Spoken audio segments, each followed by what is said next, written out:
All right, it's great to be back. Again, wanna welcome one. Last few weeks we spoke about Ahavas Israel, loving, loving your fellow Jew. Right. So now Rav Yafi continues, and next topic he's going to speak about is is responsibility. Right, what we call achrayut, or if you're yeshiva, should say achrayus, right? Achrayut. So he says, Rav Yafi over here says, he says today there's a problem by the younger generation, by talking about yeshiva students, and even maybe a little bit younger, right? The bar mitzvah, but he's talking about yeshiva students. He said it's a certain problem, right? What are people lacking? He says they're lacking responsibility, taking responsibility. Now we say, yeah, we're living in a cream puff generation, in a very weak generation. Okay, but what does he say? He said one of the wise people of the nations. He says, put it like this. He says, who's considered somebody that is mature? Yeah. What does it mean to be mature? Right? Probably not the right word. But someone who's considered like, old enough, let's say. I mean, I would call it maturity, I guess. He says it means somebody who takes responsibility.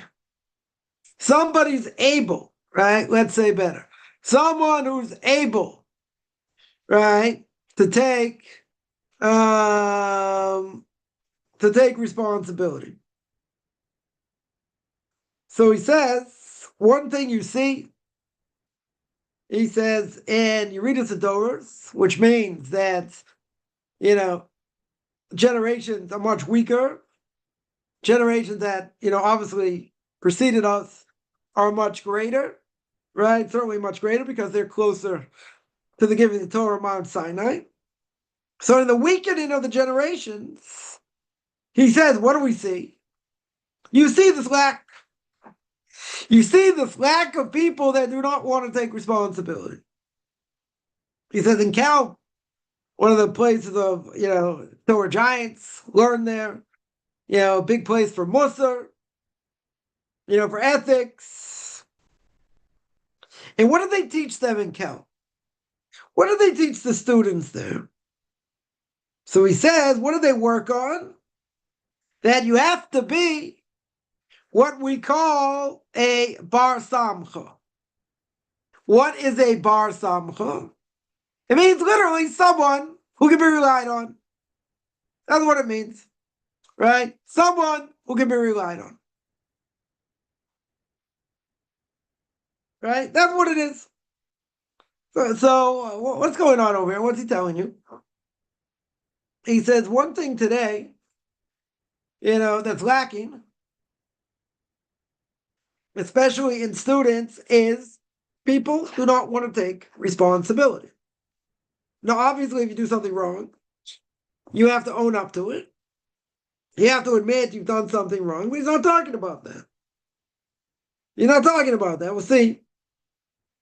When he speaks about, so he's going to speak about it. Let me just, he's going to speak about truth, right? Yeah, he's definitely going to speak about that. He's got a lot to say on that. Okay.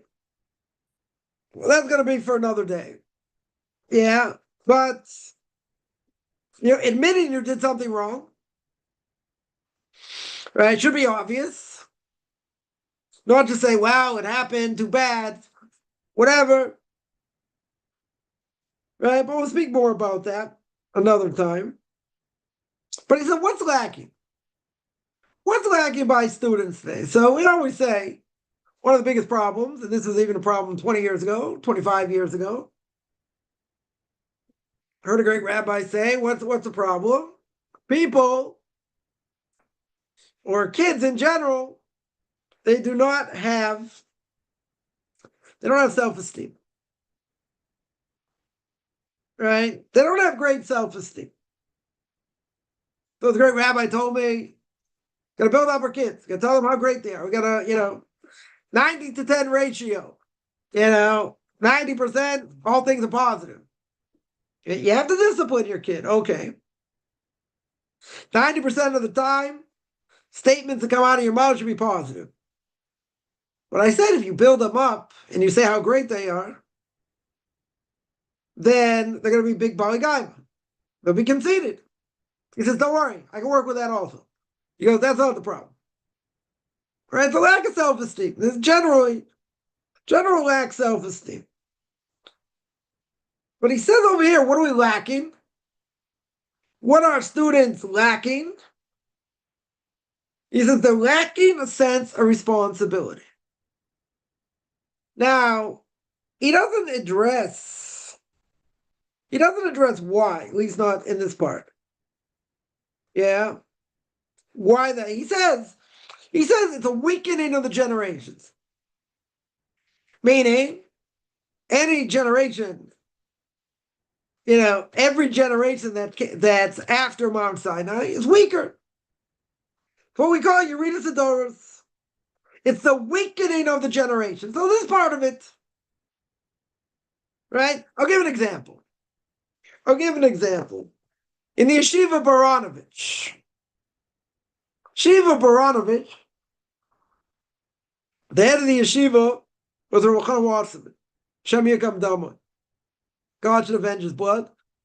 It was a yeshiva for boys of the ages, let's say, 13 to 16, 17, right? Let's say 4 years. Right? So you're talking 70 years ago, 80 years ago. Maybe a little bit more. And in order to get into that yeshiva, a person was tested on 400 pages of Talmud. Now, to put it in perspective, the longest tractate in the Talmud is Masechta Bava Basra. Masechta Bava Basra talks about loss, damages. A lot talks about inheritance. Yeah, a lot of different topics. The longest tractate is 176 pages. Very dense. Could hurt somebody with it also. It's whatever. It's very dense. And a lot of the topics dealt there. 176 pages. Let's say you learn Ksuvah, it's 120, 115, 119, whatever it is.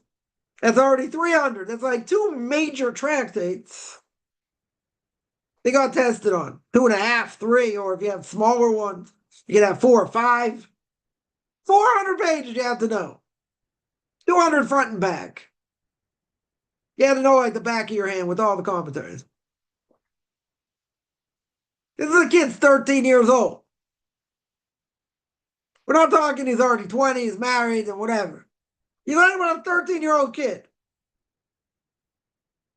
That's what they have to know to get in. Today, how many people today can say they know 200 pages of all the commentaries, by heart? There are people that can. Don't get me wrong. There definitely are people that can. Yeah, I don't think the vast majority can. Yeah, certainly not. Right? But again, you're talking about 13-year-olds, 14-year-olds. That's Yeridus Adoros. Right? That's a weakening of the generation. So someone once explained, they worked in the yeshiva, their job was like answer people's questions, give them guidance, etc. And this is told to me many, many years ago. That if the temperature in the study hall is not right, I can't learn. It's too hot, it's too cold. People are weaker. People are weaker today. The Mishnah Perek Avos says As it says in Ethics for Our Fathers, bread and salt. What a person should eat. Bread and salt. Or sorry, bread and water. Let's say better. Bread and water. You can live with bread. Bread's the staff of all life. You can survive on bread. Bread and water. In other words, separate yourself from the world. You know, candy, forget about other things. Yeah, that's what you should eat. You'll be sustained. Eat simple. Live in this world simply. So never, I'm going to get to that mission when I'm about 102. Who knows when? Yeah. Who's holding by that today? There are very few people holding by that today. And by most people, it's not an ideal. You know, giving into your desires, right? It's going to be the next topic here about food, right? But getting it, giving into desires. A lot of stuff not healthy, okay. But you're gonna, that's gonna be the ideal. Not to have cake, not to have sweets, not to have treats. You won't have any takers. You have no takers. Why? It's on, I have to eat everything that's bland. Shouldn't get benefit from this world. You have to get benefit. You have to know how to get benefit. Right? It says in Leviticus chapter 19, you got to be holy. Why are you holy? Because God is holy. Difference of opinion what that means, what this holiness is. Rashi says it's staying away from forbidden relationships. Very good. Comes on the Ramban and says, no, what's it talking about? He's talking about curbing your desires. Eating, you're allowed to. Drinking, you're allowed to. But no one says you should be obese. Nobody says you should be a glutton. No one says you should be an alcoholic. So you have to rein it in. Doesn't mean I can't get benefit. You know what I mean? I can't have ice cream, cake, and this and that. Within reason. No one says you have to desire it all the time. Right? You need enough of it where you are obese. Which I think they said, 30% of Americans are obese? I mean, it's insane. And I understand, food is good. Food is tasty, probably kill you also, but guess what? I should curb my appetite? Well, if you don't, right, you keep doing that, and you don't exercise, and you eat all kinds of terrible things, what's going to happen? You have a heart attack. You get diabetes. You get other diseases. Potentially. So eating is permissible. We have to know how to eat. Right? You have to know how to do these things. But it can be abused. So who's going to advocate today that a person should be working on their desires when it comes to food? Came along Rav Israel Salanter, a blessed memory, founder of the Muslim movement. And he said if a person wants to work on discipline, he said, I got a very easy solution. You got a plate of food. And you're hungry. Very good. You got to eat it with a gusto. Very good. You got to make your blessings. Very good. Don't finish it to the bottom. Leave a little bit over. So we're going to say, but isn't that about tashchis? Isn't that wasting food? No, we're not talking about a significant amount. Small amount. Why leave a small amount? Says Rabbi Solanter. Discipline. Self-control. You can do that with a lot of things. Okay. What does that mean? We're going to advocate for this generation that people should, sit on the floor and just eat bread, drink water, that's it? Nothing else? Everything should be bland? I'm not even talking health-wise. But everything should be bland? Nobody. Nobody's holding there. It's not an ideal. Person wants to separate from themselves from certain things. Okay. Remember that if a person made a vow to, forbid something upon themselves, So the Gemara asks the following question. Gemara Nadarim asks, the Gemara Nadarim asks like this: what's better? What's better? To make the vow and keep it, or never make the vow? Now, what's the problem? Right? Whoever makes the vow, the Gemara says, is called the sinner. Now, why? Because you're forbidding something on yourself that's unforbidden. Say, but I want to use, I'll write myself extra holy, this and that. Okay, but what's the issue? What's the issue? So one opinion is, it's better never to make the vow.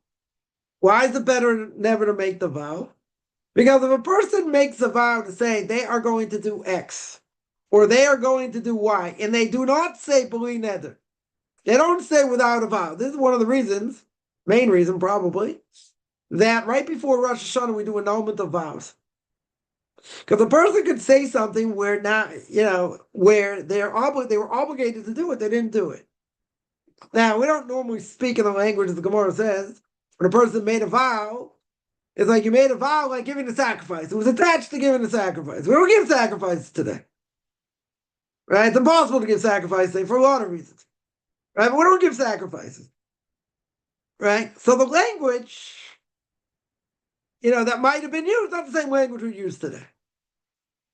Right? But the Gemara in a number of places says, but you go after the language of men. Right? The way a person speaks. So now, a person may say, they are going to do X. They are going to do X. Whatever it is. Now, if a person says they're going to do X, they don't say b'li neder. They don't say without a vow. So when they say they're going to do something, it could be like a vow. And what happens if they don't do it? For whatever reason? What happens if they don't do it? They transgress the Torah prohibition. The Torah prohibition. Right? It's a severe prohibition here. So a person says they're going to do something. What should they say? B'li neder. They should say without a vow. Why without a vow? Because what if you don't do it? Now, some people say that's not really the language of a vow, this and that. So Gemara gives an example. So Gemara says that a person says, let's say a guy will make it easy, I'm going to learn Torah. I'm going to go to study all learn Torah. Yeah, or even better. I'm going to put on tefillin. Right, that's the example. I'm going to put on tefillin. Now, if a person made a vow like that, they're going to put on tefillin. What's the obvious question? We'll make it very easy. It's during the week, it's not on a festival, not on Shabbos, because you can't put on tefillin on Shabbos. Right? Tefillin itself, there are 3 signs that are signs between God and the Jewish people. One of them is Shabbos. Just read that last week's parsha, that God makes a sign between him and the Jewish people. One is Shabbos. One is circumcision. Right? That's considered a sign. And what's the third? As the prophet tells us, tefillin. Tefillin distinguishes Jews from non-Jews. Yeah. Now that being the case, a Jew says, they are going to put on tefillin today. They make a vow. And they say, I'm going to put on tefillin today. What's the obvious question? What are you making a vow for? You got an obligation to do it. You already have an obligation. Because the Gemara already says, Mushpa v'omid v'har Sinai. It's already established. You already sworn at Mount Sinai. God told you got to put on tefillin during the week, not including Shabbos and festivals. So what are you doing? You're making a vow. You're making a vow on something you're obligated to do. If I'm already obligated to do it, there's no vow. Right? Why am I making a vow? Or not me. Why is somebody making the vow? It's obvious. The Gemara says, you'd be a fool to make such a vow. You're already obligated. It's mushpa v'oimid b'har Sinai. You're already obligated. You're already obligated. It's already sworn to you on Mount Sinai. If it's already sworn to you on Mount Sinai, I got no obligation. Why am I saying it? I mean, I already have the obligation. So what? So why am I saying it? So what's the purpose of saying it? So what's the Gemara saying? The Gemara says because he's fastidious in the mitzvah. What does it mean to be fastidious in the mitzvah? What it means is you're psyching yourself up. That's what it means. I'm so excited to do this mitzvah. What are you going to do? You're going to swear. Right? You are going to make a vow. And what's that vow going to do? Right? It's psyching me up to do the mitzvah. Not that I'm making a vow because, that's going to obligate me to do the mitzvah. You're already obligated. Right? It's something you're already, so this is one example. It's something you're already obligated in. Once it's something that you're already obligated in, once it's something you're already obligated in, then that's it. You're obligated. The fact you're going to swear and say, I'm really obligated to do it. I swear I'm going to do it. I make a vow I'm going to do it. You're already obligated. Right? So that's like you're so the Gemara says, the Gemara answers, that's like you're psyching yourself up to do it. Because otherwise it doesn't make sense. I mean, it's not the only reason, probably the main reason. Because you're already obligated. If you're already obligated, you're not making a vow to say I'm going to do it. Stupid, you're already doing it. You already have an obligation. Well, you're not going to call them stupid, but in either case, you're obligated. So you're not going to make a vow. So on the one hand, what's the problem? A person says they're going to do X, Y, or Z, even if it doesn't necessarily sound like a vow. If they don't end up doing it, it could be a vow. And they didn't do it. Now, if they're under onus, if it's beyond their control, okay. It's beyond their control. That's something else. Yeah. If it was in their control, they didn't do it. It's a Torah prohibition. The Torah prohibition, they made a vow. They didn't keep it. Yeah, it's a Torah prohibition. So on the one hand, one opinion is better never make the vow. Why never make the vow? Because if you make the vow, who says you're going to keep it? And what's the other opinion? The other opinion is that it's better that you made the vow and you kept it. Okay, very good. So you tell me that makes a lot more sense. Because you did a great thing. You obligated yourself to do this. You did it by making a vow. Okay. Right, but who says you're going to keep the vow? That's the problem. But it goes beyond that. Because the Gemara says whoever separates themselves from things is called a sinner. It's called a choite, a sinner. So who cares if you kept the vow? You psyched yourself up to do it. Very good. But at the same time, who says you're allowed to do that? Who in the world says you're allowed to do that? Maybe you're not going to keep it, but why are you separating from things that are permissible? Now, what's the answer? What could be a simple answer? Simple answer is they want to be a parish. They want to be separate from certain things in this world. They want to distance themselves to raise themselves to higher spiritual levels. Okay. Now, I've given 87 classes or whatever it is, duties of the heart on that topic, on that chapter. Sorry, that gate. Yeah, about separation. What details about separation?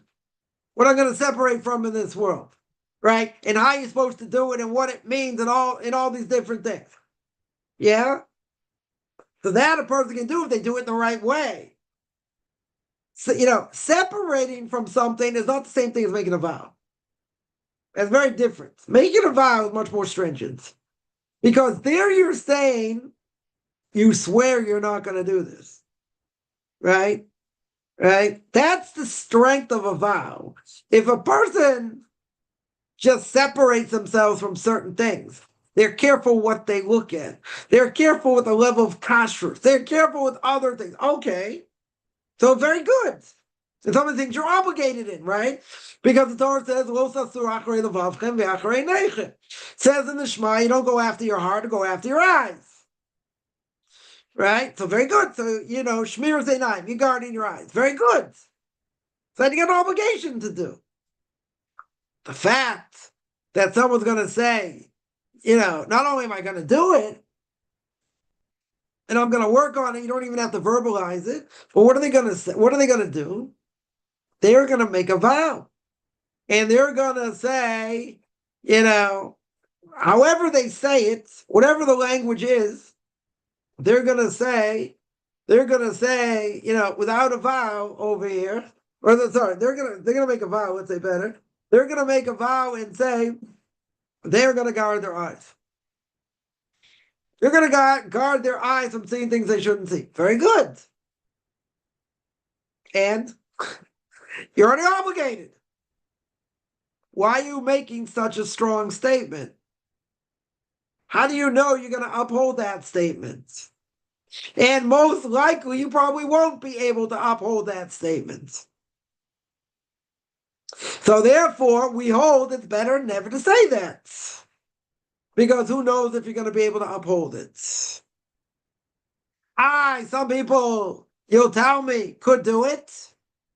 Yeah, right? Maybe some people are going to make the vow to be able to uphold it. Okay, very good. What about the vast majority of people? What about the vast majority of people? They won't be able to do it. So they're going to be over a severe prohibition. But you could tell me, just like a person psychs themselves up, right, to want to put on tefillin, and they make a vow, and they're psyching themselves up, but what's better? What's better? It's better never to do that. Because who says you're going to do it? But that's the question. Why would you make a vow on something you're already obligated to do? And that's the answer. You want to be fastidious. You want to work on it. You want to psych yourself up to do it. Okay. Right? That could be good. But the problem is most people are not going to do it. Most people, they might get sidetracked. They won't fulfill what they have to do. So comes the other side and says better to never make it. Better never to make that statement. Because if you make that statement and you do not say b'li neder without a vow, what is going to happen? Probably. No, I'm not going to say everybody. I'm not going to throw everyone under the bus. What's probably going to happen? You're going to break it. You're not going to fulfill it. Could be for any number of reasons. Yeah, but if it's under onus, okay, we'll cut you a lot of slack. It's under onus, beyond your control. Okay. But you got to be very careful what you say. That's the whole point, right? So we don't necessarily talk in the language of a vow. Person doesn't always say, I'm making a vow to do this or do that. They're not usually, or they're comparing it to a sacrifice, and just like the sacrifice, right? They're obligated to do, so I'm going to obligate myself in this way. Nobody speaks like that, right? Today, nobody speaks like that. Learning this, tractate of Nadarim, making vows, was actually the first tractate I ever learned from beginning to end. And, going through it changes the way you think, because you have to think about how you speak and what the language of speech is. So then a person made a statement. Well, what did they mean? Right? It's a very hard chapter at the end. Talk about, a number of these different things. What happens if someone says, I'm going to give, a certain sacrifice? They say this sacrifice is going to be, I don't know, a toida, right? A Thanksgiving offering. And right after they say toda, they're going to give the sacrifice. They say, no, I meant a shlomi, right? Or I meant a chatas, right? A sin offering. Right? So now the Gemara asks, but what happened? You said two contradictory things. You said you're going to bring Thanksgiving offering, a toda, right? Which means to be thankful, to give thanks. And then the person says, no, shlomi. Or let's say chatas, right? A sin offering. So which is it? Two offerings are very different. So then the Gemara clears the question. what do you go after? You go after what they first said, or the second thing, right? Because they're both contradictory here. The first one contradicts the second one. So what is it? You go after the first language or the second language, right? So then the question is, okay, when did he say it? Did he say it what we call toch kedei dibur? Within the amount of time it takes to say, within that the amount of time it takes to say, Shalom Alecha Rebbe. About 2 seconds, 3 seconds, right? Right? If he said it within that amount of time, so normally you say you go after what the second thing was. Because you see, it changed his mind. Person changed their mind. Yeah, very good. This opinion says, no, you go after the first thing. Whatever the first thing was, forget about the second thing. So whatever, there's a whole discussion. Now, what happens if it's what we call acher kedei dibur? What if it's 5 seconds? What if it's 10 seconds? What if they don't say anything afterwards? Right? They make the statement, they're going to bring, what do you call it? A Thanksgiving offering. Right? And then, half a minute later, they say, no, I'm going to bring I'm going to bring a sin offering. So you have a time gap there.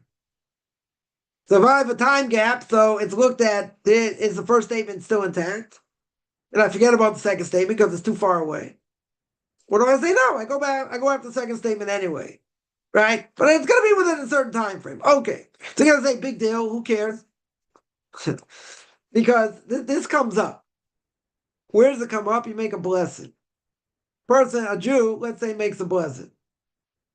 They make a blessing, they're eating cornflakes, right? Very good. They're eating even better. They're eating frosted flakes. Yeah, totally unhealthy, probably kill you in the process. Yeah, what's the blessing over frosted flakes? Blessing over frosted flakes should be Brei Priyadama, right? Because it comes from corn. Okay. Now, if you look at a frosted flake, if you take a look at it with all the sugar and all the other chemicals in there, what does it look like? You can tell it looks like corn. Now, there are other types of cornflakes on the market. If you look at it, right, and the way it's made, we won't go into the way it's made because you'll never eat, anything processed or cereals in general once you know how they're made, right? When you look at it, it does not look like corn, right? And for sure, you cannot tell it's corn, right? So what's the blessing on that type of cornflakes? It's sha'akol, right? That would be the blessing. Now, what happens in this case? You're eating frosted flakes, right? And let's say for some reason you thought it was mazonos. You thought it was something after the 5 grains, wheat, barley, spelt, rye, or oats.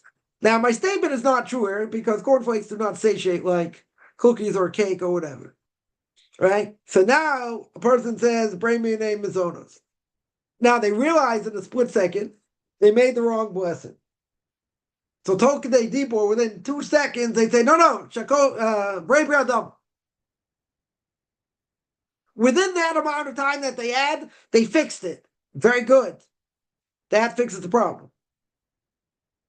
If you waited any length of time longer, you have to make a new blessing now. That blessing's not valid. That would be a blessing in vain. So it comes up. That would come up.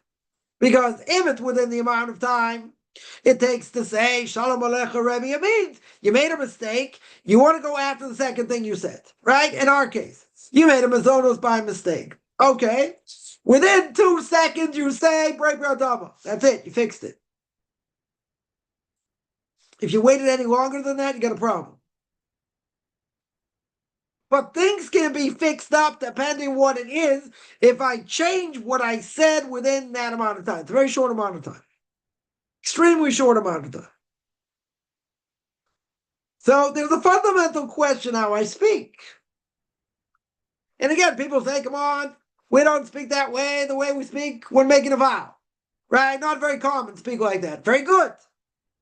But if a person says they're going to do X, Y, or Z, they do not say b'li neder without a vow, that could be a vow. Right? And when we do our Taras Adarim right before Rosh Hashanah, What, we do the nullification of vows. What's one of the things we say by nullification? There are too many things here I potentially said, right? And I'm embarrassed, and I regret, and I have remorse from doing it because there are too many. Because we don't pay attention to the way we speak. Yeah, we don't pay attention. So the Gemara comes out that it's better never had made the vow at all, rather than make the vow and establish it. Much better, right? Much better. Again, if you did it, you established the vow, you did it. Yeah, but the Gemara comes up with a caveat here. As we said before, even if you did it, right? Even if you did it, guess what? Even if you did it, and you established the vow, right? And you kept it, yeah, you're still called the sinner. It still wasn't a good thing to do. You established the vow you made, okay. Still not a good thing. Right? Still not a good thing. The person's got to be careful. Person's got to be careful what they say. A person says they're going to do something no matter what it is. They tell somebody, I'm going here, I'm going there, whatever. You should say, b'li neder, without a vow. We don't always pay attention to this. Yeah. And the reason is because that may have the status of a vow.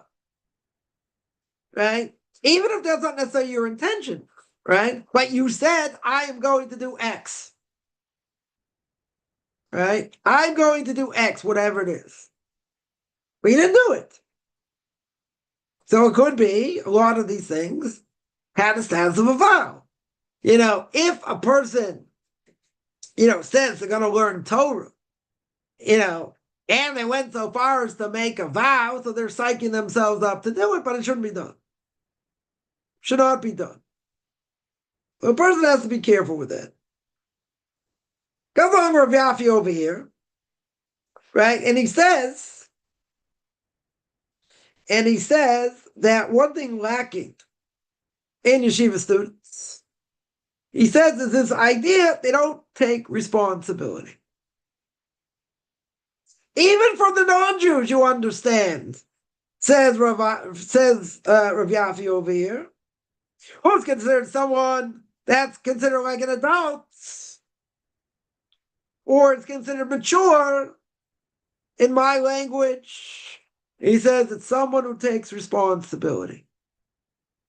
Now, at what age does the person take responsibility? He said, come on, you can't expect 5-year-old to take responsibility. It depends for what. Can you train even younger than that? Can you train, a 3-year-old? Can you train a 3-year-old? Of course. How can you train a 3-year-old? How can you train a 3-year-old? Right? A 3-year-old you can train. Yeah, they have, certain level of understanding. You can actually train them to pick up toys. You can train them, they understand at that age the difference between yes and no. They want to push all kinds of buttons, to get you upset and who knows what, see what they can do or not do, but they understand yes and no. It's very clear, even under the age of 3. Yeah, they understand the difference between yes and no. Now, whenever the age, it has to be age appropriate here, but kids have to learn responsibility. They should have chores, right? Again, it has to be in a way that they can do them. You can't make it too hard. You can't take a 3-year-old and say, okay, you're going to put them on a chair and say, wash all the dishes.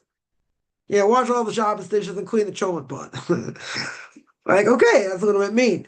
They're not going to be able to do that. Right? But you have to train them. They have to be trained to take responsibility. Not out of the realm of reality. Not like, oh, they can never do it. Depends the age. Depends what level. Right? 3-year-old can't be taught to pick up toys? Why not? There are many responsibilities they can do at their level. Yeah? Many things. But they have to be taught. Right? They have to be taught. But he's not talking about that. He's talking about a person already older. They don't want to take responsibility. Maybe they want to pick up for themselves. Maybe, I don't know. A lot of different things. A lot of different things that people don't want to do. So he's telling you he's telling you, an on-Jew, an expert, right? One of the wise of the nations. Put it like this. He didn't mention who it is. Right? Doesn't really matter. But one of the wise of the nation said, who's considered mature? Who's considered mature? He's not giving an age bracket here. But someone who's mature is someone who takes responsibility. That's his definition. Not my definition. Right? The secular, he doesn't say he's Jew or non-Jew. Yeah? I mean, he's telling you he's non-Jew. Seemingly he's a non-Jew. That saying, responsibility means you're mature. Because there are things you do. There are things that you take, for lack of a better term, you take responsibility for. Okay. But he's saying there's something lacking, and, he was the spiritual mentor of Yaf. He was spiritual mentor, of yeshiva for I don't know, decades. Decades.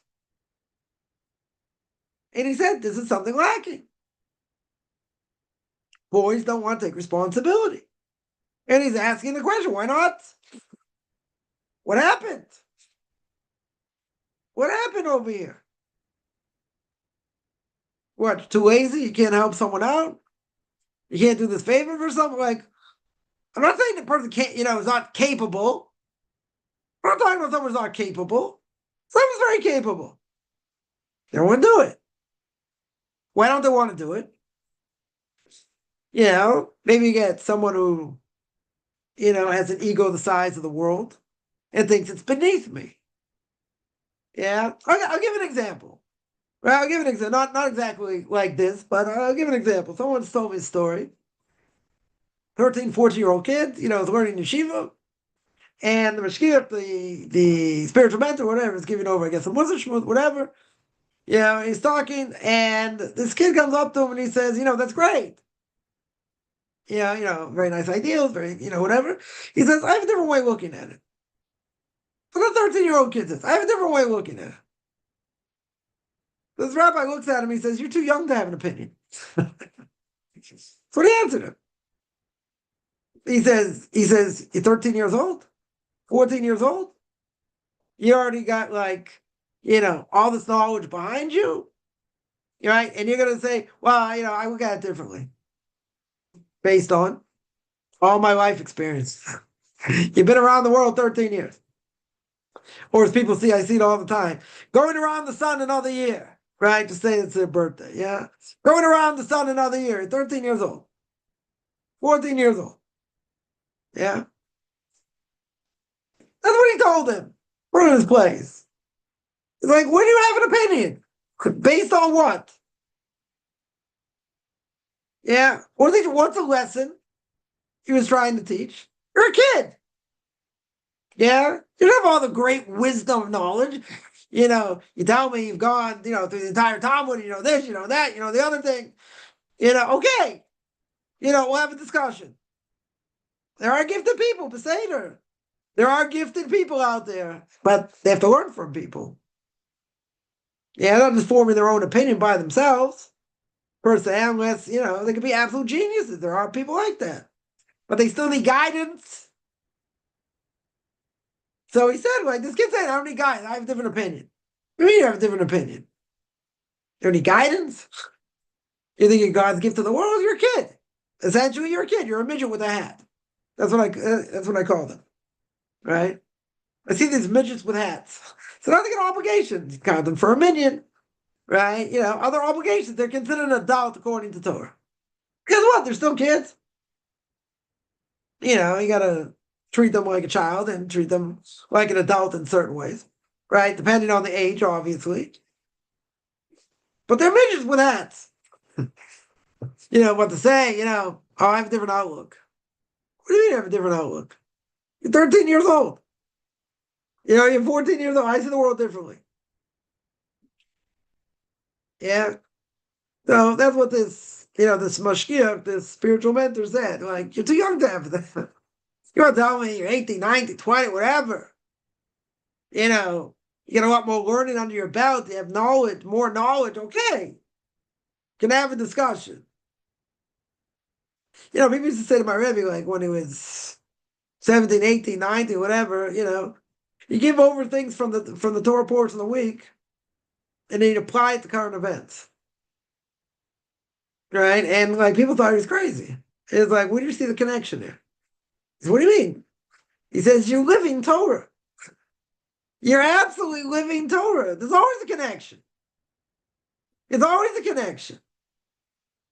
But you have to take, the message from what the Torah wants or what the Torah says. And the Torah is never something that doesn't apply today. People make the mistake, a serious mistake, and people think, oh, come on, all these antiquated laws doesn't really mean a whole lot, doesn't speak to me, whatever. The Torah speaks in every generation. Every generation, the Torah speaks. So my Rebbe would tell people, yeah, the Torah says this, right? The Torah says this, so how does it apply today? How does it apply? It'll show you. Many times in Chumash brings this down. Many, many times. Say, this is what the verse says. This is what it means. But I can understand it like this and apply it to today. And to show the timely lesson for today. Yeah, the commentaries, great commentaries do that. I've been doing it, for years through the book, we started the book of Genesis. Now we're in the book of Leviticus. Yeah, what the commentaries bring down. Now it applies. Because there's no such thing that doesn't apply. You tell me there's certain mitzvahs we can't do, all the sacrifices we can't do. Very good. You're right, we can't do it. But what do we learn from it? What do we gain from it? Yeah, it can't be. It was only for that generation. There's a timeless message. We have to see the message. So regardless of whether it applies practically or not, does not mean it's irrelevant today. Because people will say, well, I can't do it. It doesn't apply, etc. It may not apply halachically. Right? According to Jewish law. Maybe it doesn't apply. Okay. But many, many times, and I make this point every time I come across a verse, and the verse says this is forever. Now, even if we can't do it today, because more than half the mitzvahs we can't do today for a lot of different reasons, yeah, nonetheless, the fact that we can't do it doesn't mean it's not forever. There's a message there. I'll give an example. A person cannot make a Nazirite vow today, even if they wanted to, which they shouldn't. Right? Shouldn't be separated from things anyway. But in general, why can't you make a Nazirite vow? Because if you made a Nazirite vow today, how are you ever going to end it? Right? Can't eat grapes, can't drink wine. Right? You can't go to cemeteries, which I'm sure people will be upset about. Can't cut your hair. Right? Right? In my case, I don't have so much anyway, so it probably wouldn't matter. Right? But you make a vow, and a vow is only for 30 days. Nazirite vow is only for 30 days. Right? What would happen if a person made the vow today? A person made the vow today, you got a major problem because you can't bring a sacrifice to end it. There's no sacrifice. Because there are no sacrifices, what happens? You're stuck with that vow forever. Forever. Right? Forever. There's no way to change it. You can never eat grapes. You can never drink wine. Grape juice. Right? Can't have a mixture of this in anything. Can't grow your hair. Sorry, you can't cut your hair. Can never go to, can never come close to a dead body. Can't go to the cemetery. That never changes forever. It's impossible to do. Right? Impossible to do today. So a person got to be careful, obviously, obviously what they say. Because here you make a statement, and now you're stuck. There is no halakhic way out of it. You're stuck. You made the vow, you're stuck. There's no way to fix it. Yeah, even if you say, well, I can make an altar, I can make my own sacrifice, you can't fix it. There's no way to fix it. So a person has to be careful. A person has to be very careful. So his answer is, at least at this point, he says, why do yeshiva students in general, are they not responsible or take responsibility? So he says one of the things is that's very recognizable and it's very clear, as we mentioned. It's something we call Yeridas Adoros. And we said before, Yeridas Adoros means that this generation is not as great as the previous generation. And the previous generation is not as, it's not as knowledgeable as the generation before that. Right? Very simple explanation. Yeah. Harvey was close to all the Torah giants of the last generation. Like about everybody. He was in contact with the Chazon Ish, with Avram Mishai Karo, it's a blessed memory, Torah giant. The last generation. The discipler of Yaakov Yisroel Kanievsky, Rav Lopian, the Brisker Rav Yisroel Zev Soloveitchik, a blessed memory, Sri De'esh, Rav Michael Weinberg, all the rest, close to everybody. Everybody, the last generation. Yeah. And even though they gave him a lot of respect for his knowledge, and he said on himself, compared to these people, he's like an ant compared to them, in the way they live their lives and everything else. And he is unequivocally the Torah giant of the generation. That there's nothing to talk about. May not agree with everything he says, it doesn't matter. He is the Torah giant of the generation. Knows everything. But he admits on himself, compared to these people, is nothing. Nothing. That's the previous generation. He's not comparing himself to the Vilna Gaon, right? He says Moreno when he speaks about the Vilna Gaon, right? Our master.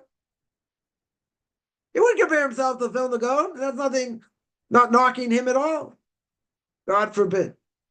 He knows this place. Compared to the Vilna Gaon, come on. The Vilna Gaon would have been even great in Rashi's generation, 500 years before. More. 700 years before. He was, he had that great soul. So he could have been even as great as Rashi back in the day. He's going to say,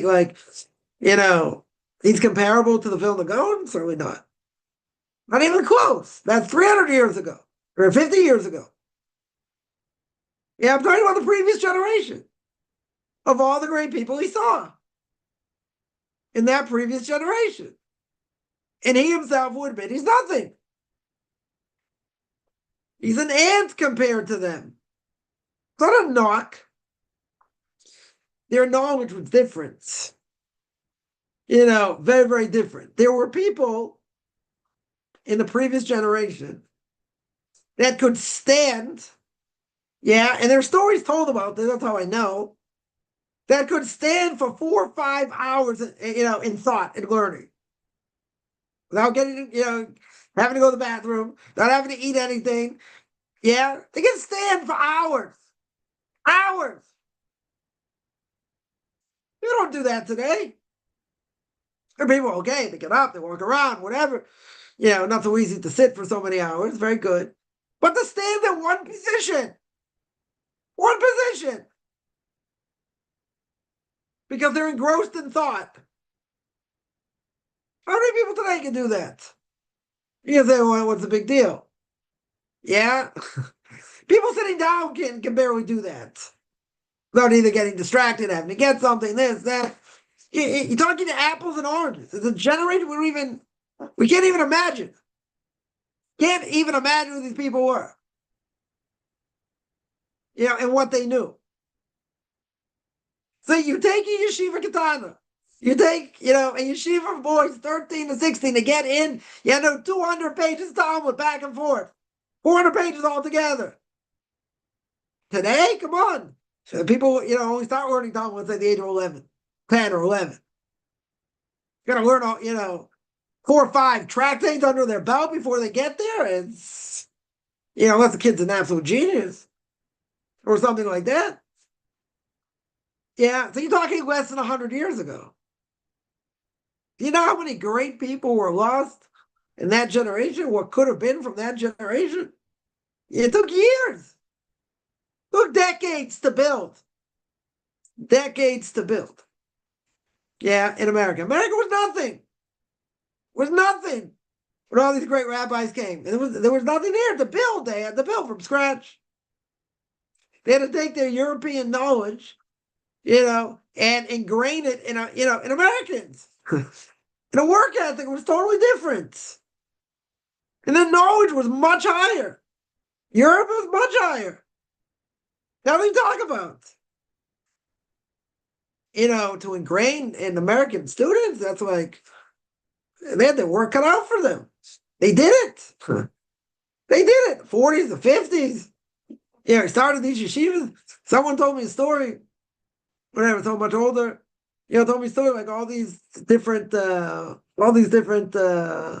places, yeshivas and, Hasidic centers and this and that. He said, I remember once, going to a certain, I don't know, Hasidic rave, whatever. There were like 20 people there. Not even. It was tiny. All these things were tiny. Because they got destroyed. Everything in Europe got destroyed. They had to build it from scratch, but there's like nothing. You have like American kids trying to give them a taste of what it is. It's these great rabbis, they had to get on an American level to be able to get them to see what Torah is. But they had to speak in their language. They're all these different planets. Totally different planet. Hitler Yamashimo Vizichle, may his name be blotted out, may he rot wherever he is. Right? He wasn't a dummy by any stretch. Who were the first people that he wanted to destroy out of the Jewish people? Torah scholars. Yeah, he searched them high and low. Right? Find who they were. Yeah. Why is he going to kill all the Torah scholars first? Why is that the goal? Why is that one of the goals? Because then we have no teachers. Right? So anyone's ever been to Yad Vashem, and there's a children's memorial there in Jerusalem, Holocaust Memorial Center there. There were 1.5 million kids that were killed. 1.5 million kids. Now, you say, okay, his goal is to kill everybody. Okay. Be a little bit depressing here. Right? His goal is to kill everybody. But who are the most important people to destroy? The teachers and the children. Why the children? Right? Teachers, we understand, because you're going to have no one to teach. No one's going to be able to perpetuate Torah to the next generation. That's how you do it. You have to have teachers. Very good. And what happens if you don't have kids? If you don't have kids, you have no one to teach. So that whole next generation, gonzo. So teachers, no one to learn. What's that end result? It's finished. It's absolutely finished. No one could imagine. America was a wasteland at that time in Torah. A total wasteland. No one could imagine rebuilding Torah in America. I'll tell you how far it goes. Rav Aaron Cutler, blessed memory. Rav Aaron Cutler started the yeshiva in Lakewood, New Jersey. Yeshiva now is called BMG, right? Beit Medrash Gavoa. Yeah, it's called BMG, about the Lakewood yeshivas, right? Most famous yeshiva in America. He started with like 10 students, 6 students, 10 students, whatever it was. And what did he bring to America? That it was unheard of. What did he bring to America? He brought to America this idea that not only, should, guys learn in yeshiva and, have girls' schools or whatever, But what did he bring? He brought a total foreign idea. The foreign idea was, when a guy gets married, he sits and learns for X amount of years. In other words, the wife will work, maybe the parents will help, the grandparents will help, the in-laws will help, whatever. But the guy sits and learns, kolo. That's what it is. Sits and learns. It doesn't work. That's how you start off life. Now, in Europe, very few people could do that because there was abject poverty. People were starving there. Right? So he had like the cream of the crop. Right? But he brought this idea to America that's absolutely foreign. Totally foreign. Right? At the same time, if these guys are going to sit and learn, who they're going to marry? Going to have a livelihood. I ain't going to make money. What girl's going to sign up for that? You don't have a degree. You don't have a trade. How's it going to be possible? Yeah? So the BJQ movement already started. Started in Europe. Started in Poland. Sarah Schneer. Yeah? That got transplanted, to America. A bunch of her students there. And that's how it all started. But that was a totally foreign idea in the 50s. Totally foreign idea. Guys are going to sit and learn after they're married? Unheard of. Unheard of. Even in Europe, okay, it was only the cream of the crop. Really, only the cream of the crop. Yeah, because everyone else was starving. They had no money. What, to bring that idea to America? Where it's all about, Chevrolet and apple pie? I don't know. Chevy still exists. I think they still exist. Yeah, whatever. About sports. And like the Rebs had to understand a little bit about sports in order to, speak to their students. But it was a wasteland in Torah. It was an absolute wasteland. Everywhere in the world except for America, Torah was already established. So when people went there, they already was established. Right? Exactly why Yaakov told Yehuda to go to Goshen. Right? To go to the land of Goshen in Egypt. Why? Set up schools. Set up yeshivas. Right? You can have a place. You come to, there's nothing there. Why a lot of people didn't want to go to America?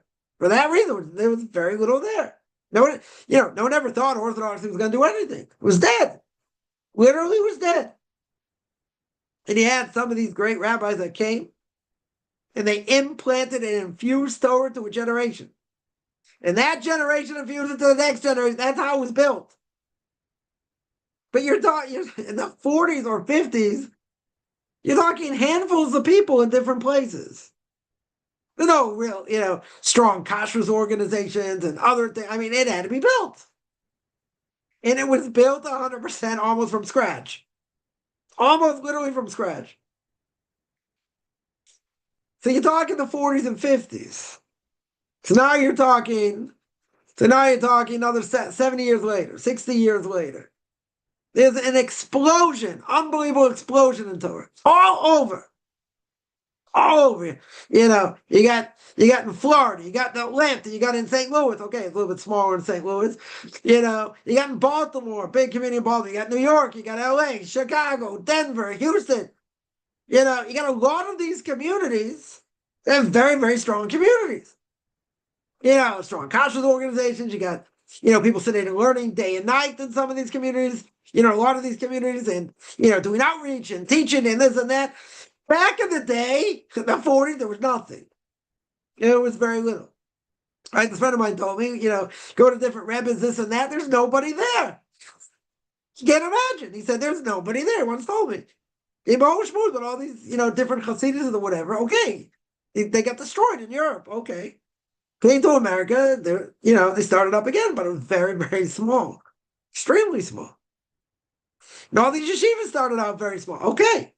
But they started. That's how they built. They built generation after generation. Became Orthodoxy is very, very strong in America. It's the only thing that's strong in America, within Judaism. Everything else is dying. Even if they get big mausoleums and big synagogues and this and that, they're all dying. Right? They're all going to die at some point. Most of them. If I tell people you look like me or you disappear. Right? That's it. But back in the day, they thought Orthodoxy is on its last legs. Was in its death throes. Right? It's ready to die. But you had visionaries that came to a wasteland, literally a wasteland. And they came and they built Torah and they produced bona fide Talmidei Chachamim. Bona fide rabbinic scholars. Now, the people that came obviously were educated in Europe. Yeah. Yeah. That was the strength of Torah then. It was in Europe, right? And from Europe, you had great rabbis. Instead of going to America, they ended up in Israel. Right? So you do have some, bona fide Torah giants that never learned in Israel, never learned in the great yeshivas in Israel. With a mind boggling. Yeah. Most people, if they have any they have any connection to Torah, and they are bona fide, let's say Torah giants, let's say, you see that where did their, the strength of their learning come from? Came from Israel. Right? All, the Gemara says all the great yeshivas from Babylon are going to end up in Israel. And they are. You have all these great yeshivas, right? From all these Torah giants from previous generations. That people came, if they ended up going to America, 99%, got a majority of their education in Israel. Clear. There are some people that no, they were born in America, they stayed in America, they never really learned in Israel, and and they became Torah giants there. It's miraculous in different ways, right? In different ways. But anyway, what's the point? Right? What's the point? They felt unbelievable responsibility to build up this place. They did. It took decades. It took decades. I think in the 40s, 50s, it was so easy to get Chalav Yisrael, to get milk that was, that was certified as milk by a Jew or watched by a Jew. And you couldn't even get it in certain places. In some places, you still can't get it. It's still not so easy to get. But back in the day, Rabbi of mine, oh bless him, everyone told me, he lived in Cleveland. He said when they got this milk, his mother was already boiling up because it was already starting to go sour. Yeah. They didn't have it where they were. They don't import it. I'm not talking about you living in like Taiwan or somewhere like the middle of nowhere and you can't get it or whatever. Even when I was in Chile, you could get it. In Santiago, you could get it. It was possible. Well, the 40s and 50s, almost non-existent. Almost. It took time to build. It took decades to build. What you see today is the hard blood, sweat, and tears. The people gave everything for Torah. They gave everything for Torah to implant this love, this desire to want to learn, to give it over, right? And kids, guys that, sit and learn and marry women that want guys to sit and learn, right? That was the big novelty Rav Aaron came and did successfully. Because it was unheard of otherwise. And he's, banging it into guys' heads that, you have to get married, you got to sit and learn for however many years, blah, blah, blah. They're like, who are we going to marry? Like, that's a great idea. It's a great idea. So where are the women coming from? Where are they going to come from? We'll be out the Bachrin. We'll be like overage students. No one's going to marry us. Get married on 50 if I'm lucky. Everyone says, what are you talking about? We got schools. We're setting up schools for women. We're going to ingrain them also in this idea. Yeah, and that's what happened. That's exactly what happened. Because otherwise it was totally unheard of. Unheard of. But it took them a long time to build this. People tell me back in the day when they were in Lakewood, Lakewood was like a resort town. It was a resort. People come, there are hotels there, different things.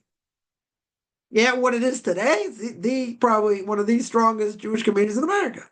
No question.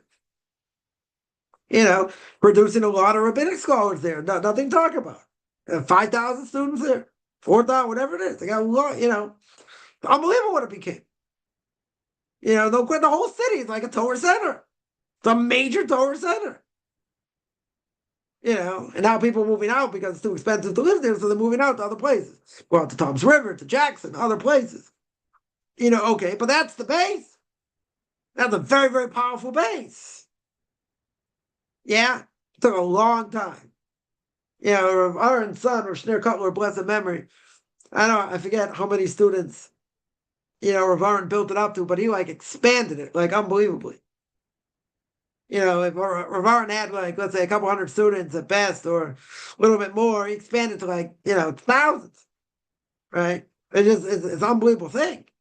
That for America is unbelievable, right? That's no question. But they saw the vision.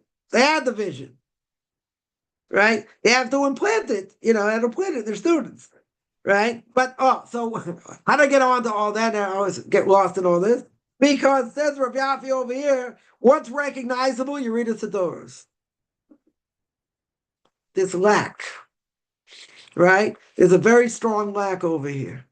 And the lack is that every generation you go further away from Mount Sinai, what's going to happen? It's going to get weaker. 100%, it's going to get weaker. That's what's going to happen. Right? So compared to previous generations, it's amazing that, I'll tell one story about Rav Aaron that I know at my Rebbe that trying to convince Rebbe's mother to send that he should send him to to Lakewood, right, to New Jersey, but whatever, he had contact with him because Rav Aaron's his uncle was Rav Zalman Meltzer. Rav Zalman Meltzer, one of the Torah giants, last generation. I think he taught in yeshiva in Eitz Chaim, one of the Torah giants of the generation, nothing to talk about. And my Rebbe used to go to him a lot, speak to him in learning. And, there were times when he was there, he met Rav Aaron. Rav Aaron also happens to be actually family. I think he's also family. He's related. He's related somehow. So he used to stay in his mother's house when he, in Europe, when he was in London. In either case, I'll just tell you the story. It is written down, my Rebbe has brought it down a number of times. But, I'll tell you the story like he told me. But, I mean, it's the same as it's written, so, it doesn't really matter. But he told me, he said once he was by Rav Zalman Meltzer, speaking to him and learning. He asked him about something in Gemara and Chulin. Gemara and Chulin is all about, killing animals, right? Ritual slaughter. A lot of, that's most of the tractate. It's all about that. So he asked him a very strong question about something. So it happened to be Rav Aaron was there. Rav Aaron Cutler, bless him memory, was there at the same time. So as the story goes, Rav Zalman Meltzer looked at him, and he said, "Yeah, it's a good question." He said, "Aaron, answer him."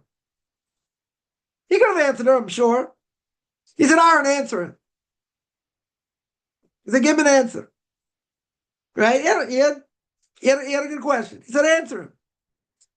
The Rebbe tells the story. Again, you're talking about someone who's an ultimate genius, like an absolute genius, and photographic memory as well to help, to boot. So he said that when Rav Zalman Meltzer told him to answer, he started quoting from everywhere. He brought a proof from a Gemara over here. He brought later commentary here. He brought an early commentary that, he brought it from everywhere, from all over the Talmud, all over commentaries, early commentaries, later commentaries. Quoted Jewish law, this, that, turn the whole thing upside down. Every sat there is I followed him for a second. I followed him for a little bit. Yeah, I was able to hold what he was saying, for some of it. But he said, I mean, if he himself is considered a genius, Rav Aaron was on another level, another planet. So again, I'm not sure why Rav Zalman Meltzer didn't answer himself and whatever, but anyway, the point is, Rabbi heard this and he was blown away. Bring it from here, bring it from this, bring it from that, right? There's no preparation. He didn't have a whole set of notes and, I knew he was going to ask this question. So he did some research. It was all there. It was all there. And he said, it's mind-boggling. So, someone of that caliber of knowledge that he had. So again, we don't have any clue. We don't have any clue who these people are. We got a glimpse because you have people like my Rebbe, you can tell these stories, of all these great people. He once told the story. I'll just tell one other story. Told the story, I think, about the basis row, one of the Ger Rebbes that he used to learn the laws of Shabbos with him. And they used to go in depth and, go into the code of Jewish law and different commentaries, whatever. And he said, it's very hard keeping up. He said his mind worked a million miles a second, right? Literally a million miles a second. And He's reading before I have a chance to think, right? Now, obviously, he's holding somewhere also, so it's not like he was like totally lost or whatever. But he said he can't imagine how fast his head worked. And I'm looking at him like, that's what people say about you. That before you even got half the question out, he already has an answer or two answers. I saw this in Basin ones that people were claiming this and that, and he told me many, many times within the first 5 minutes, not even when he hears what both sides have to say, he already knows where it's going. That's not bragging about himself. He's like, they owe me a lot of wasted money because got to get witnesses, got to get this. He said, I can already tell you what's going to happen and what's going to be. And usually he was on the mark, like literally on the mark. So if about himself he's that quick and his head works that fast, and you're telling me there's somebody, plenty of other people, right? Plenty of other people, right? Certainly previous generations, their head is working 10 times faster than that. 50 times faster than that, and having much more knowledge on their hand. They don't even, they're not bothering looking up anything. They have it right at the back of their hand. It's a huge difference. A huge difference. Yeah. So that's what it means. I don't know if I did justice explaining, but that's what it means. Yeridas Hadors, right? They're living, any generation. That's how I got onto this, because any generation that the previous generation is greater, in billion times greater than the next generation. In the secular world, you look at the opposite. You say, oh, these people are medieval, they're this, they're that, et cetera. Older generation throw out, what do they know? Et cetera. It's just the opposite. We look at it just the opposite. We look at it as they are greater.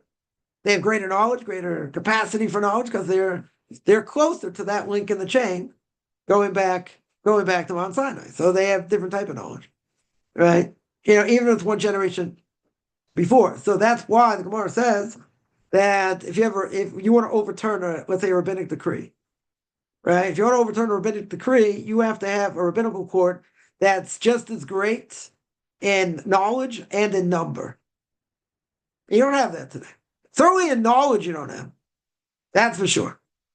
You don't have a knowledge. So therefore, you need a basin of that generation, right? Of that generation that is as great, if not greater, right? In knowledge and in number. So you don't have that. So any rabbinic decree, that was made by the rabbis, you cannot overturn. It's impossible to overturn.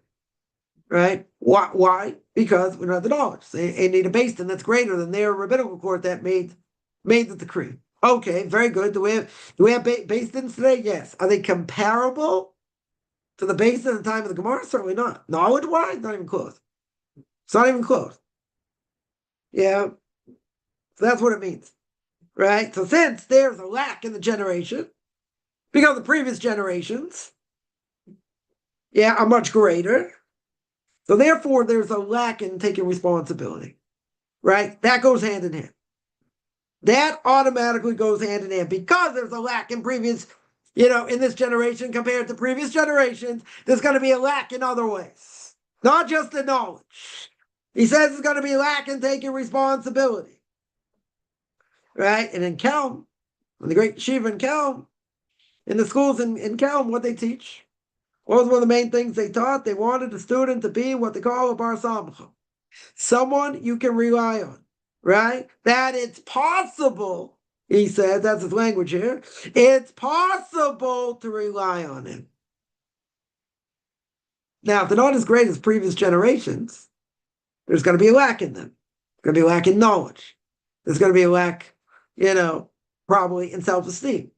There's going to be a lack in other things. So over here, ultimately you say, but don't they need to be trained in that? Sure. Should it be obvious? Not so obvious. Not so obvious. There were yeshivas that were meticulous about how a person looked. Their bed should be made. There should be a spot on their clothing, right? They have to be meticulous. Why do they have to be meticulous? Because they're serving God. And they're trying to serve God at the highest level. That means can't look like a schlump, right? Can't look disheveled or disheveled, however you say it, right? Doesn't mean you're sitting there looking, 20 minutes like a woman does in the mirror to make sure you look okay. Whatever. Okay, you want to make sure you don't look like a schlep. Okay, in my language. Good. But you got to be put together. You got to be on time. Yeah, shouldn't be late. You got to you have to look like you're put together. Now, we always say we're not big into, what do you call it? Into externals, but regardless of that, person has to be aware, right? So he says because of Eurytus Adoros, because of this lack in the generation, that the generation is weaker, right? Because the generation is weaker, what do we see? Right? We see beyond the shadow of a doubt, you can be weaker in other ways. Right? But that's the reason, or one of the reasons, doesn't say it's the only reason, but he says that is a reason. That is the reason why people don't take responsibility. Right? Why yeshiva students of this generation, he's talking about even 40, 50 years ago, probably worse today, why they don't want to take responsibility. It's one reason. Yeah. Let me just take a few questions here. Someone says, spoke much earlier about the holy is separated like Avram Avinu. Yeah, he was on the other side. Okay. Yeah, how might one adjust their mind in such a way? Well, it's very easy because the idea is we have challenges, right? Everyone has challenges. How do you overcome challenges? How is it possible for a Jew to overcome challenges? Or anybody in the world, right? Anybody in the world to overcome challenges. So we say, Ma'asav v'simim l'banim. The actions of our forefathers are assigned to their children. The fact that Abraham went through 10 trials, he brought to the world the ability to be able to fight against difficulty, to go through hardship, right? So the question here is, how would you adjust that, your mindset? The mindset is, you're right, everybody's on one side of the world, right? We're on the other side, and we have to keep plugging away and doing what God wants us to do. And even if we have trials and tribulations, we have great people like Avram, Yitzhak, Yaakov that put in the world the ability to fight against evil inclination, to be able to fight against temptation, be able to fight against all these things. They brought that to the world. That's why we can do it. Had they not brought that to the world, we wouldn't be able to do it. So now the $1,000,000 question is, so how can I change my mindset? Well, you're up against struggles. We struggle all the time in all kinds of things, right? So the only way to fight against the evil inclination, to fight against these things, right, is to be steeped more in Torah, to learn more, to think more the way God wants me to think. Now you're going to say, well, that's very hard to do. Good. I didn't say it was easy, right? We have to change our mentality. We have to live our lives the way God wants us to at all times. That's what we have to prepare ourselves for. Yeah, we go outside. Yeah, we interact with other people. We're on the road, right? Person shouldn't drive like a maniac, even if you're in a rush, right? You have to uphold what it means to be a Jew, right? So you have to change the way you act. You have to change the way you think, right? Everything we do should be calculated. And, is it the right thing for me to do according to Torah? Should I be doing this? Should I not be doing this? And if I'm doing it and it's not good, how do I fight against it? Right? But you have to change your mentality. How do you change the mentality? That means you have to be more steeped in Torah. That's the only way. There's not putting half a step in the Torah and 2 feet in the secular world and think it's going to work. It won't work. I tried it. It doesn't work. No cliff notes. Either you're all in or not. And if you're not all in, it won't work. I've just seen it by experience. So, someone wants to be more modern. Okay. They can be more modern. I don't have a problem with that per se. Right? But you will skip on mitzvahs. Right? You can't have the best of both worlds. Doesn't work. You got to, it doesn't have to be always doom and gloom and so heavy, but at the same time, if you don't focus and stay focused, then you won't, right? So that means I got to work on staying focused. How do I do that? Whatever. It's another schmooze. That's a whole other schmooze. But I'll tell you the simple answer is you got to be more steeped in Torah. That's the only way, right? That's really the simple answer. Wouldn't crying out, we're all going to die, I'm going to die, require the bleeding at the cause? No, not necessarily. Right? In the end, maybe it's true. Maybe. Right? But it's not making a vow. Right? Yeah. I understood it was a joke. It's not making a vow, though. What if one perhaps they're speaking? If you change your spot, the way you sound, what you say. If you say something like, that sounds like something I should do. or I'd rather like to lean onto that discipline rather than board and attach myself to this. You have to say it, right? Literally, if a person says they're going to do something, you should get in the habit of saying bli neder without a vow.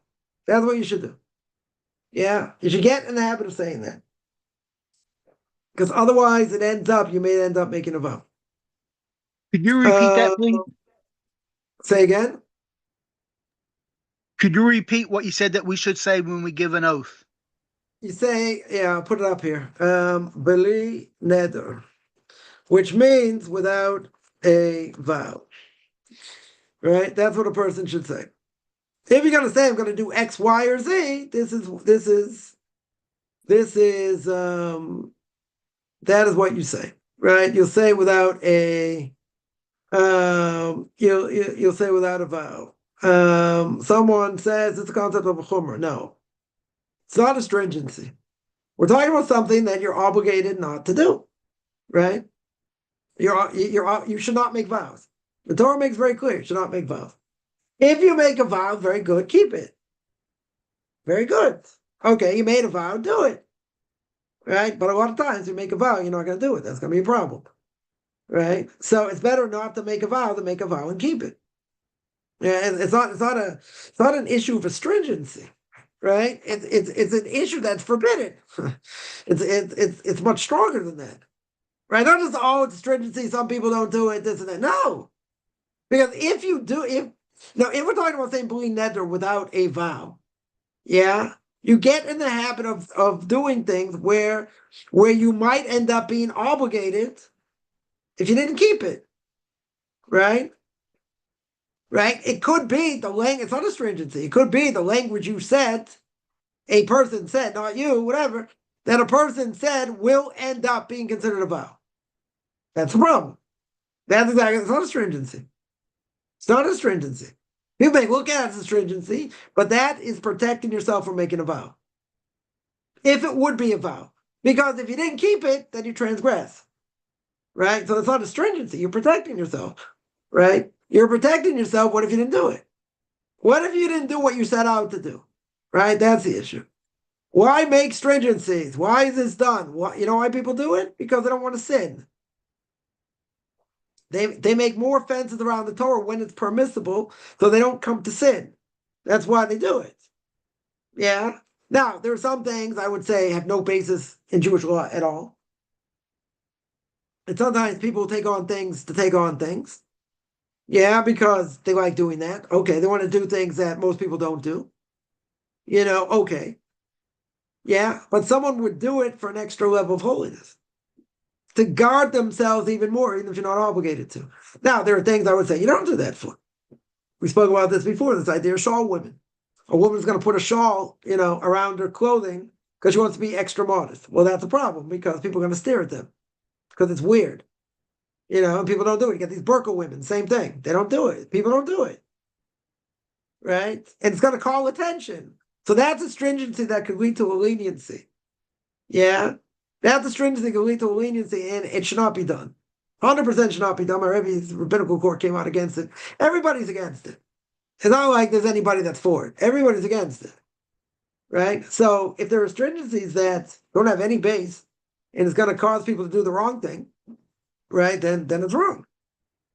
Then it's wrong. It shouldn't be done. Right? Obviously, it depends what it is. But if a person's doing it to make another fence around the Torah where it's not forbidden, then what's the problem? They want to do that for themselves. Not everyone's going to do it. Okay. Not everyone's going to do it. Doesn't matter. Right? Again, it's going to depend what it is. One second.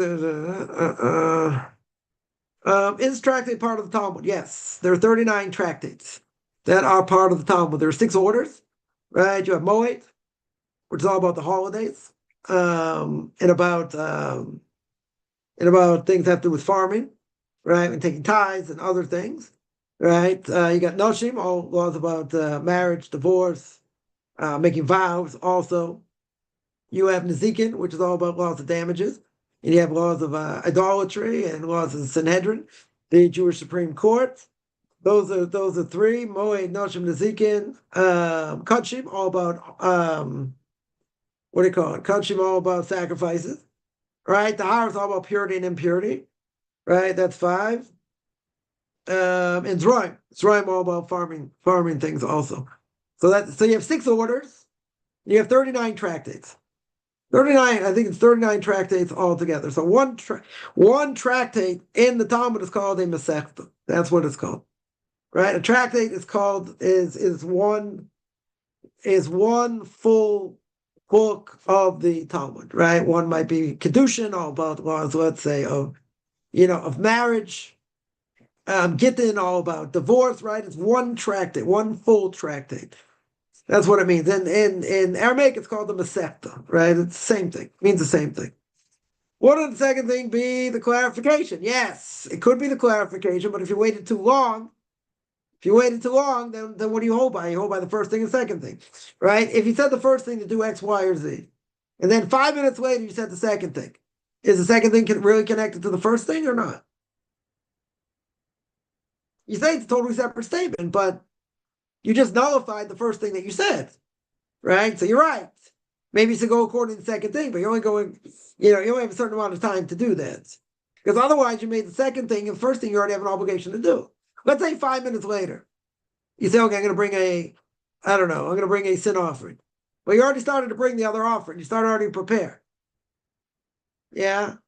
So you already started to prepare. How can you call in the question now what you prepared to start something else? That's the question. Right? That is the question. Someone asked how we admonish to consider what comes to mind that we need to change. Then take and cut it in half and quarter. Yeah. That's what you do. In other words, if a person's going to take on something, let's say for Yom Kippur, they want to do it, do it during the year, you make something that's easy to do. Not only you make it something easy to do, you cut it in half, you cut it in a quarter so you can do it. Right. Right? And take on something to do it. This is something, right? It is a similar idea, but keep in mind, anything a person sets out to do doesn't matter, right? A person says, they're going to learn Torah. Now you already have an obligation to learn Torah, but the person says they're going to learn Torah. What if they don't? And they didn't say bli neder. We're not cutting that down. You say, I'm going to do X, Y, or Z, but you didn't do it, right? But if you are going to take on something, you cut it in half, you cut it in a quarter. That's how you do it, right? And you do something that you're able to do, that realistically you're able to do. When do we say Lamdeni Chukecha? So you say Lamdeni Chukecha when you made a blessing in vain. In other words, you said God's name. You said Baruch Atah Hashem, but you realize you need to make a blessing. You don't need to make a blessing. So you say Baruch Atah Hashem, then you say Lamdeni Chukecha. The reason you say Lamdeni Chukecha is because it's a verse in Tehillim. It's a verse in Psalms. So you're not taking God's name in vain at this point. Right? But if you said Baruch Atah Hashem, I'm in trouble because I didn't need to make the blessing. That's why you say, right? That's why you say Lamdeni Chukecha and you say Baruch Shem Kavod Malchus Olam Va'ed to bring the sanctification of God's name back. Because really, you took God's name out of context.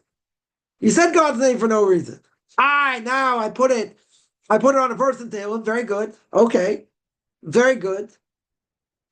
Right? But really, it doesn't fix it 100%. You should say also Baruch Shem Kavod. Right? Which is going to bring back sanctification of God's name. One second. And what happened? Challenge of this particular generation. The challenge of this generation, I think is emunah. I think it's really a lack of faith and belief in God with this idea of stability, meaning person having, proper, self-esteem. I think self-esteem is probably the biggest problem. Still think is the biggest problem, but emunah is also a big problem. Yeah, people don't see the bigger picture, and it's hard to see the bigger picture. I'm not going to say none. Difficult situations, but the reality is having emunah in this generation is very hard. It's also very hard. Because we always say we live in a cream puff generation. If one little thing doesn't go your way, guess what? Person's like having is in a tizzy. They don't know what to do. Someone told me the light bulb's out. I said, yeah, I'll get to it. I'm not sitting in the dark. I'll get to it. I don't have a light bulb. I have to go and get one. Well, aren't you going to fix it? I said, yeah, I'll get to it. I mean, I'm not out. I got other things to do. I was the person like, how can you not fix it? I'll fix it. I'll get to it. Right? But there's some people like, it's got to be done now. We can't, any little thing that's out of place throws us, for a loop. People going out of their minds right now. Kids aren't in school. Right? It might change. Hopefully it's going to change. I said, I don't know what's going to change before Passover break. So I was like, what? What do you mean it's not going to change? You don't think they're going to put them in schools? Because of the war? I don't know, but it's causing problems. Kids are around, parents, working the problem. You can't go so many places. It's whatever. It's a challenge. Because you're out of your normal schedule. Right? Now that's normal, okay. So you say, I understand I'm going through a war. How long has this war gone on for? A week and change. This hasn't gone on for months. It shouldn't go on for months. COVID was a big problem. Threw everybody off. People weren't going anywhere for months. We're stuck at home and different things. Big problem. Yeah, but there are people that a little bit they're thrown off schedule. It causes them panic. Yeah, it causes them panic. So this is the cream puff generation here. Any little thing, that's what he said before. Any little thing, the heat's not right, I can't learn. If the food wasn't good, I can't, I'm too weak, I can't learn. If it's too hot, I can't learn. If it's this, I can't learn. Like within reason, but for goodness sakes, we're dealing with cream puffs. You gotta be careful with cream puffs. Can't just hammer them all the time. You'd love to and say, come on, don't be a wuss. My language is saying Boston. Don't be a wuss. Oh, but you never had this, you never had this. Okay, I had different challenges. Okay. Learning Gemara all day and you get home at 10 o'clock at night. It's hard. I'm not gonna say no, it's hard. I get out of high school at 2 o'clock, 2:15. When I chance to play with my friends and athletics and different things, I have no outlets. I get it. It's harder, but that's the only way. This is the only way to train them. Right? But it is hard. But every generation has their different things. Has their different trials. But the further we get away from Mount Sinai, the harder it is. The weaker the generation is. As we saw. Whole thing with Purim, yeah. Spot on with Haman and that. Yeah, it's true. And Kamani. Someone asked, when you take an oath, give your word. Can you put a time limit on it? Ooh. Give an oath to defend America against all my enemies. This oath ends. Now, it's interesting. So I'll answer with like this, that, a person, you get a passport. Renew your passport. Normally a person, when you renew your passport, they're going to ask you, we certainly hear they did, they're going to ask you, do you swear on everything that you're saying is true? Now, you can't swear. Famous Three Stooges line says, do you swear? It's like, no, but I know all the words. Good Three Stooges line. Anyway, you can't swear. Jews not allowed to swear. So what do you say? You can't nod. You got to say something. Nodding's not enough, right? So you have to say, I confirm. Confirm is not swearing. Now, if a person, in this case, so now I answer your question. If you made an oath, yeah, you're going to defend against America against enemies, whatever, forever, right? You took an oath. Okay. What if you're sick? What if you're sick? You can't defend. What if you're too old? What if you're too old to defend? Let's say you'd be a liability. You'd be a liability on the ground. Now you say, okay, if I can't serve that way, maybe I can serve other ways. Okay, well, let's say person made an oath they're going to defend, meaning with their lives, with guns or whatever, right? What if they can't do that? Do they need to break the oath? Right? The easy way to break the oath would be, and if someone made an oath, let's say, that they shouldn't have made, how do you need someone obviously who's an expert and able to do this, But the way they would do it would be, they would say, if you would have known in this circumstance that this would have happened, would you have ever made the oath? And the person, oh no, I never would have done that. Then they permit the oath, right? Then they would permit the oath, right? In this case, if there were circumstances you could not uphold it, valid circumstances, yeah, not you. In general, person, is mentally incompetent. You can't serve. It's impossible to serve. What if a person has PTSD? They can't serve. I don't think. Shouldn't be allowed to serve. Right? Now, if they can do a job in other ways, it's not going to do that, maybe. Right? But if it's something that's beyond your control, then it gets nullified by itself. Then it'll get nullified by itself. Well, what if it's something you can't do? It's impossible for you to do. Yeah? They can't put you in any other place. Yeah? They can't put you into a computer job or whatever. Right? Do something, that way. Or they can't find another place for you. So what do you do? The oath is gone. You can't do it. It's impossible. Right? So you don't have to worry. Right? You can only take on that oath where it applies. And what if it doesn't apply? They don't expect someone, someone's got PTSD or someone's got dementia. Someone got early dementia. Yeah, they could fight. They get early dementia. Anyone going to put someone with early dementia on the field? I don't think so. Can't imagine. Right? So that would nullify it. So anything that would nullify it in general that you can't do, that's nullified. Right? Then you don't have to worry. So that oath should not apply. Right? That oath should not apply. Right? At that point. All right. How says in Edrin abolish Kabbalah? I don't know. You're gonna bring me a source for that. Where it says they abolished Kabbalah. I don't know if the Sanhedrin abolished it. Definitely, within the outer Orthodox world, everybody holds of it. So, if you got a source, send me a source where it says they abolished it.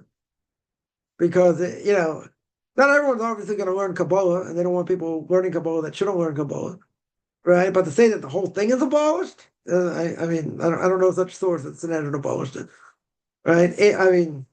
If you got a source, I'd be more than happy to see it and look at it.